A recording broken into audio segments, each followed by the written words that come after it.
बोलो सच्चिदानंद भगवान की जय, सर्वदेव भगवान की जय। आइए एक नई दृष्टि के साथ अदम्भ, ये दूसरा लक्षण है ज्ञान का साधन। ज्ञान साधना का दूसरा धर्म है अदम्भता। दम्भ का न होना अदम्भ कहलाता है। झंडे की तरह धर्म का प्रदर्शन, जिससे सबको पता लग जाए कि मैं बड़ा धार्मिक हूं, यह दम्भ कहलाता है। और इसका अभाव अदम्भता कहलाता है। दम्भ की भावना आने पर धर्म के त्याग की भावना नहीं होनी चाहिए। दम्भ आने पर धर्म का परित्याग नहीं करना चाहिए, वरना दम्भ को रोकना चाहिए। बहुत मसाले वाला साग मत खाओ, इसका अर्थ यह नहीं कि साग खाना छोड़ दो। अदम्भित्व वाला अपने धर्म को छिपाना चाहता है, जिस प्रकार लोभी प्राणों से प्रिय धन को छिपाकर रखता है, इसी प्रकार अदम्भी अपने धर्म को छिपाता है। दिखाऊ धर्म से हमेशा बचना चाहिए। अपने दान जप अनुष्ठान आदि का प्रदर्शन हो, तन्निमित्त ख्याति हो, ऐसा व्यवहार अदम्भी नहीं करेगा। जैसे नगर सेठ जंगल में कभी अपने वैभव को नहीं बतलाएगा, वैसे ही यह धर्म रूप खजाना आपके सामने प्रकट करने का नहीं, कहीं लोग छिपाने का ऐसा ढंग बनाते हैं कि और प्रकट हो जाए। यह बनावटी अदम्भ भी साधक के काम का नहीं है। विचार पूर्वक दम्भ भाव का निरोध करना चाहिए। नियम है कि अपने पुण्य कर्मों की ख्याति से पुण्य कर्म क्षीण हो जाते हैं। अतः अच्छे दानी गुप्त दान करते हैं। भाषा के कवियों ने भी कहा है, नारायण दो बात को दीजे सदा विचार, करी बुराई और ने आप कियो उपकार। इन दोनों बातों को भुला देना चाहिए। कोई हमारी बुराई कर रहा है उसको भी भुलाओ, और जो आपने किसी के साथ उपकार किया है उसको भी भुला ही देना चाहिए। लोग ठीक इसके विपरीत करते हैं, दूसरे के उपकार को भूल जाते हैं और अपने उपकार का गाया करते हैं। उपनिषदों में एक जान श्रुति कथा प्रसिद्ध है। बहुत धर्म कर्म करने वाला अत्यंत यशस्वी राजा था, पर कर्म कांड में ही अटका था। अतः उसे आगे बढ़ाने की इच्छा से ऋषियों ने लीला की।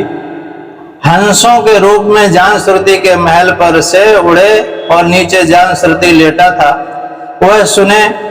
इस ढंग से हंस रूपधारी ऋषियों में से एक ने कहा, जान श्रुति बहुत तेजस्वी है, उसे लांघो मत। दूसरे हंस ने जवाब दिया, अरे तुम तो ऐसे बोल रहे हो जैसे यह गाड़ी वाला रैक हो। यह केवल राजा ही तो है, इसे मैं लांघूं तो मेरा क्या हर्ज है।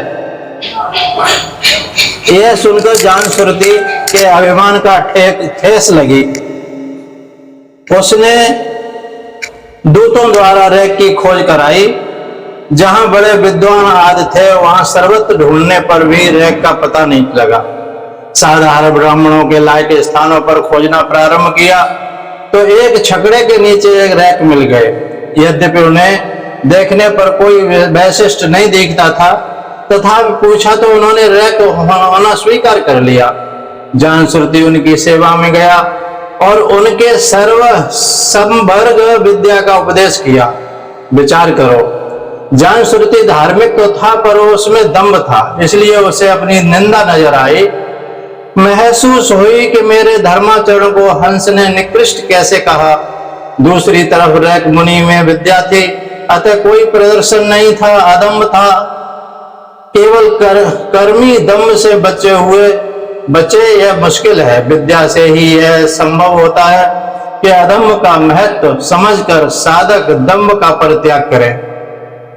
धर्म कोई बेचने की चीज नहीं है, इसका विज्ञापन नहीं करना चाहिए। अपने धर्म को समझने वाले उसे प्रकट नहीं करते, अत्यंत दीनहीन प्रतीत होते हैं, किंतु आवश्यकता पड़ने पर उसका उपयोग भी करते हैं। यह भी उपनिषदों में याज्ञवल्क्य के दृष्टांत से समझाया।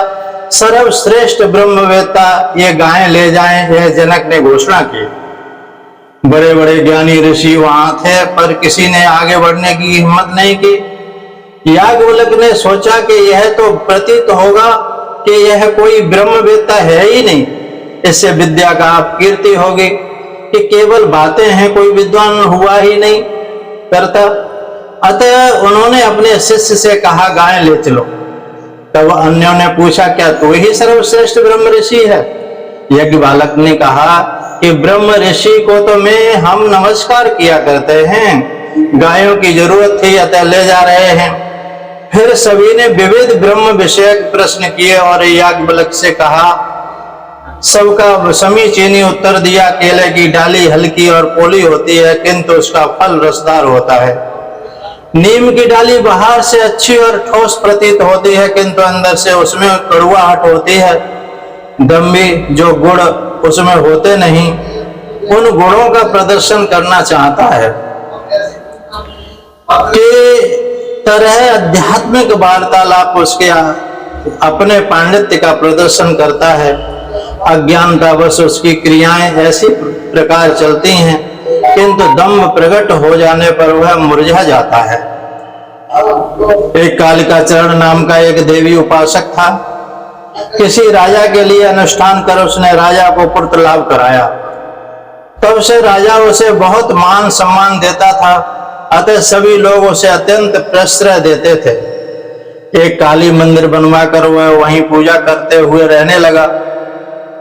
उपासक होने पर भी सांसारिक वातावरण प्रधान होता गया तो वह भी धन की ओर दृष्टि वाला बन गया। पूजा आदि धन के उद्देश्य से करने लगा। एक बार एक परमहंस उधर आए, वे भी मंदिर दर्शन करने पहुंचे। मंदिर के सामने गंगा जी बहती थीं। भगवती का दर्शन कर महात्मा गंगा का दर्शन करते हुए बैठ गए। कालिकाचरण की दृष्टि पड़ी तो वह महात्मा का गंगा के प्रति मनोभाव समझ नहीं सके। डांटने लगा, अरे भगवती की तरफ पीठ करके बैठा है। महात्मा ने उसकी ओर देखा, देखते ही उसकी अवस्था समझ गए। बोले, मुझे क्या टोकता है?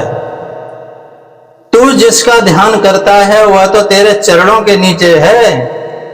कालिकाचरण अत्यंत क्रुद्ध हो गया। राजा से कहकर महात्मा की भगवती के सामने बलि चढ़वा दी कि इसके अपराध का यही दंड है।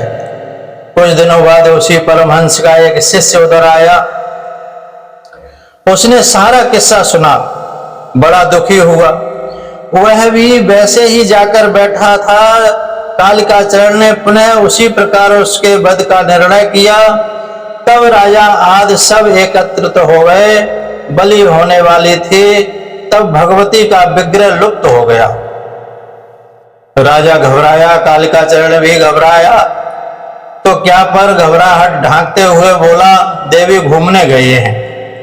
किंतु जगदम्बा ने आकाशवाणी से घोषणा कर दी, राजन तेरे राज्य में अत्याचार हो रहा है।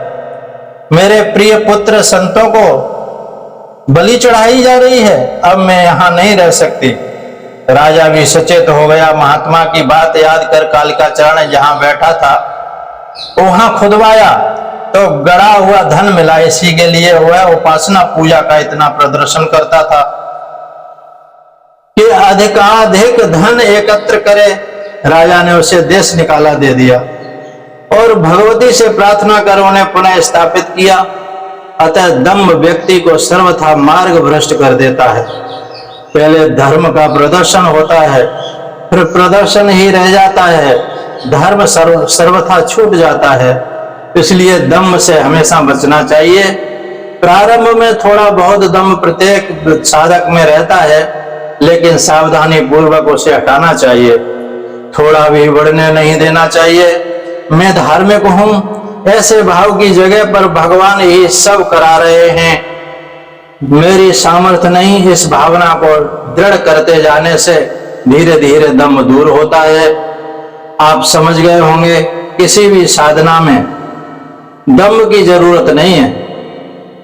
दम्भ से रहित साधक ही साधना में आगे बढ़ता है और ज्ञान को प्राप्त करता है। धन्यवाद। आपने सुना, समझा, अच्छा लगा तो दूसरों को भी सुनाएं, लाइक सब्सक्राइब करें। करके सरल रूप से सबको समझ में आ ही गया होगा। कमेंट करके मुझे आप ज्ञान की यात्रा में आगे बढ़ें। आप सबको गुरु पूर्णिमा की बहुत बहुत बधाई। जय सद्गुरुदेव भगवान की जय, सच्चिदानंद भगवान की जय। सोहम सोहम सोहम। बोलो सद्गुरुदेव भगवान की जय।